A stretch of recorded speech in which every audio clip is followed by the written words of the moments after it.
Assalamualaikum warahmatullahi wabarakatuh. Apa kabar anak-anak Ustazah semuanya?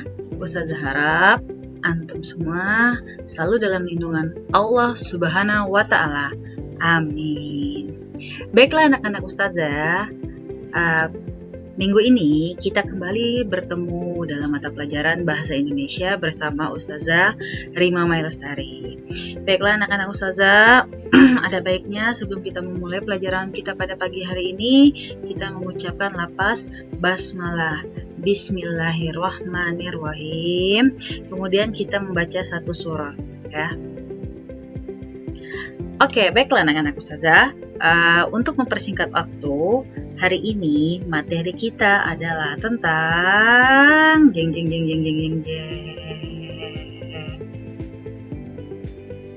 kalimat efektif dan kata baku. Nah, mungkin anak-anak Ustazah semuanya sering ya dengar ya, apa sih kalimat efektif itu? Dalam soal-soal biasanya selalu ada, terlebih dalam ujian nasional itu selalu masuk kalimat efektif dan kata baku. Baiklah, untuk mempersingkat waktu, langsung saja ya kita mulai materinya. Check it out.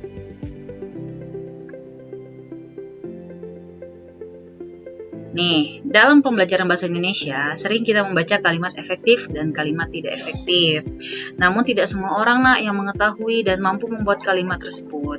Nah, pada kesempatan ini, Ustazah akan mengupas tuntas mengenai kalimat efektif ya.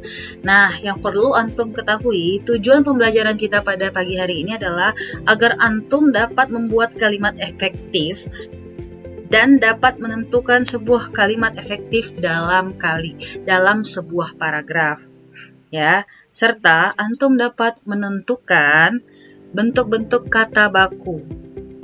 Oke, langsung saja. Dari apa itu kalimat efektif?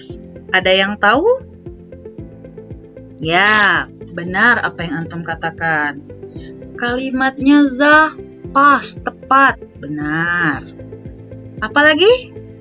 Iya, pintar. Kalimatnya sesuai SPOK za, iya benar juga, tidak salah. Oke, untuk lebih jelasnya kita lihat apa itu kalimat efektif. Nah, ini dia. Jadi kalimat efektif itu merupakan kalimat yang sesuai dengan kaidah-kaidah yang berlaku dan mudah dipahami oleh pembaca. Ya, jadi maksudnya kaidah-kaidah ini sesuai dengan EYD. Ya, EYD itu apa? Ejaan yang disempurnakan. Jadi dia sesuai dengan yang ada di dalam Kamus Besar Bahasa Indonesia atau KBBI ya. Nah, di sini kalimat tersebut memiliki unsur penting pembentuk kalimat. Jadi, kalimat efektif itu wajib punya subjek dan predikat.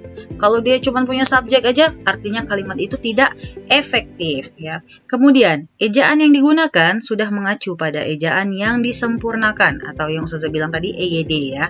Kata-katanya juga digunakan dengan tepat. Nah, terus kata-katanya itu nggak bertele-tele, nggak lebay. Ya, jadi dia nggak lebay, terus dia pas, tepat. Itu namanya kalimat efektif. Ya, oke, lebih jelasnya lagi. Ada ciri-cirinya. Ya, ciri-ciri kalimat efektif itu yang pertama, dia memiliki unsur pokok pembentuk kalimat, yaitu subjek dan predikat. Tadi udah saya jelaskan. Atau bisa juga SPOK. Dia harus jelas. Yang kedua, tidak memiliki subjek ganda. Jadi orangnya itu nggak ganda, tidak ada subjeknya dua, hanya ada satu saja. Yang ketiga, predikat kalimat tidak didahului oleh kata yang. Jadi predikat itu sama dengan kata kerja, ya. Jadi kata kerjanya tidak boleh didahului dengan kata yang. Ya, kemudian yang keempat, pemilihan kata atau diksinya harus baik dan tepat. Yang kelima, harus sesuai dengan PUEB, Pedoman Umum Ejaan Bahasa Indonesia, atau biasa disingkat orang biasanya EYD ya. Kemudian yang keenam, hemat dalam menggunakan kata. Nah, jadi intinya itu tadi, kalimat efektif dia nggak lebay kalau Ustazah ngomongnya ya. Jadi dia pas, tepat. Nanti antum bisa lihat contohnya ya, biar lebih jelas lagi. Next. Nih, ada syarat-syarat untuk kalimat efektif itu ya. Yang pertama itu harus ada kesatuan. Yang kedua harus ada kehematan. Yang ketiga harus ada kelogisan, yang keempat kepaduan, yang kelima ketepatan. Kenapa Ustazah tidak menjelaskan ini lebih rinci? Karena di sekolah dasar ini antum hanya sekilas saja mengenal tentang yang namanya kalimat efektif, tidak terlalu mendetail. Nanti mungkin di SMP dan SMA antum akan lebih mendetail lagi mempelajari tentang kalimat-kalimat efektif, apa itu kesatuan, kehematan, dan lain-lainnya. Jadi di sini Ustazah hanya akan menyebutkannya saja. Nanti kita akan lebih banyak bermain di contoh ya. Oke, next. Ya.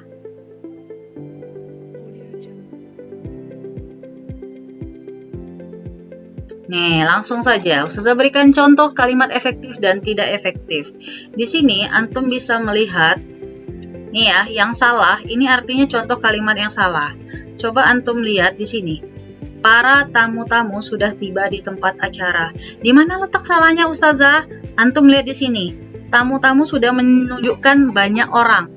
Para itu juga menunjukkan banyak orang.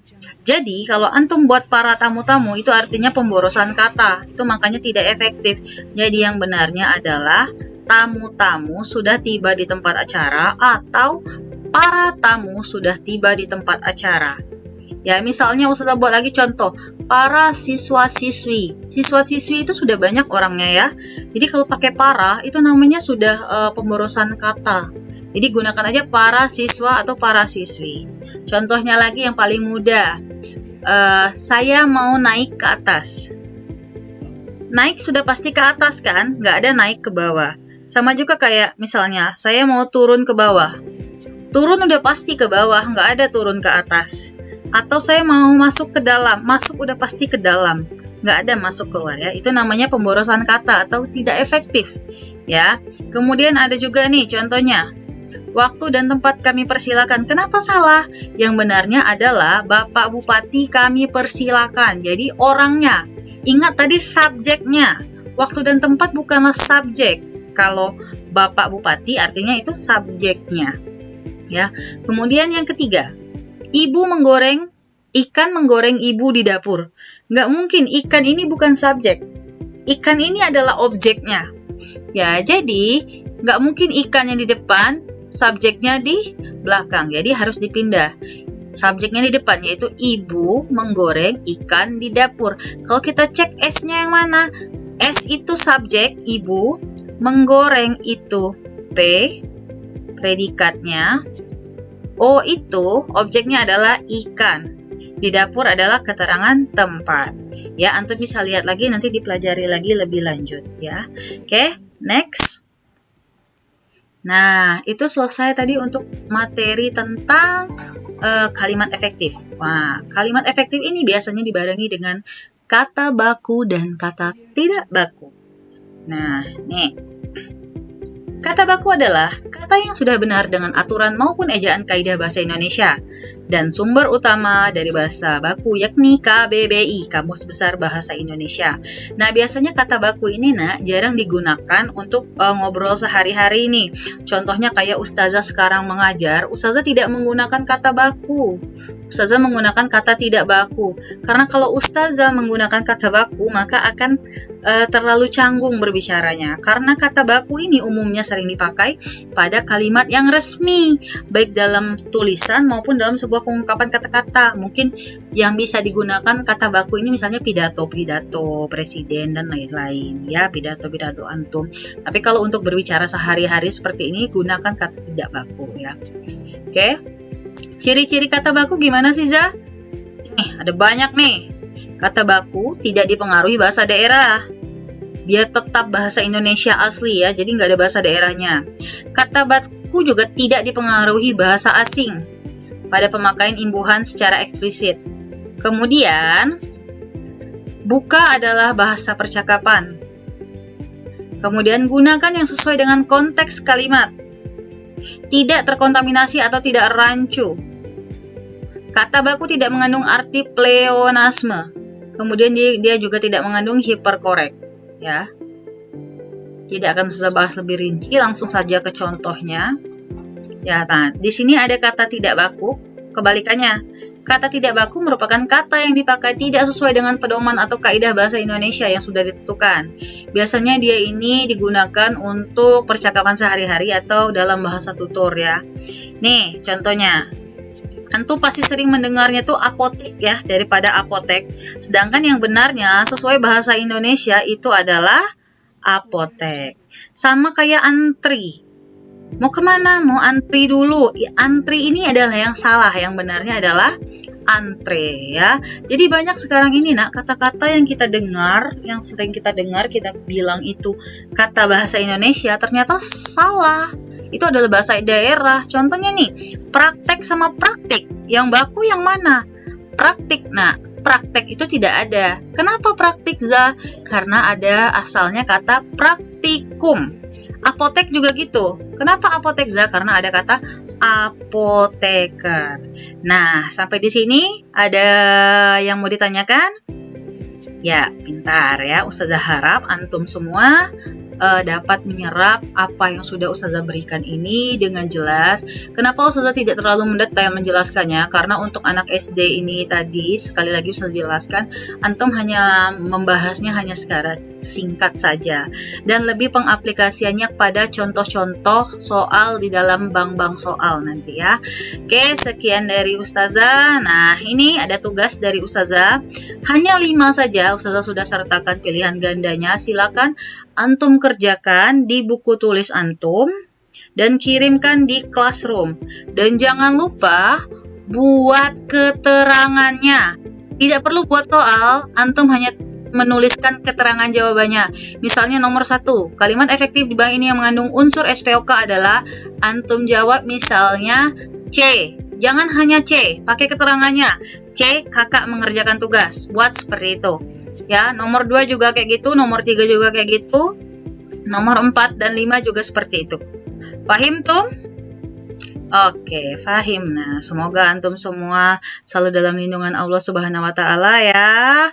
Sekian dari Ustazah. Tetap sehat, tetap semangat. Jangan lupa tetap berdoa kepada Allah Subhanahu wa taala, semoga kita selalu dalam lindungannya. Ustazah akhiri.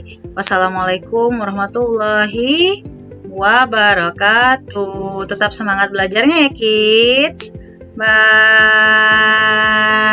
Assalamualaikum.